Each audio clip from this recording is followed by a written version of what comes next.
Дүниеге мейман көңілім, мақтансам дауа тілерсің. Өлшеніп берген өмір бар, уақытыңмен жүрерсің. Кейбір күнде қапа боп, кейбір күнде күлерсің. Бір қалыппен ешбеңде бітіре алмас үлесін.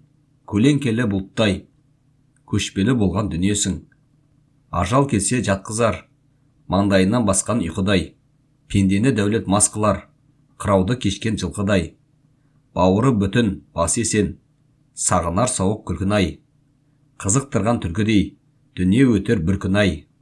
Ептеп кісі бай болмас, маңдайға құдай бермесе. Ақыретті кім ойлар, ажал жетіп өлмесе. Жылағанмен не пайда, жиылған жұртын көрмесе. Жырлағанмен не пайда, тыңдаушы дүние бермесе. Қатын тоймас ер десе, дихан тоймас жер десе. Ер тілеуін береді, ерте тұрып еңіресе. Ұят беттің пердесі, қымбатты ердің зердесі. Майлы қожа ақынның ибрат қып айтқан термесі.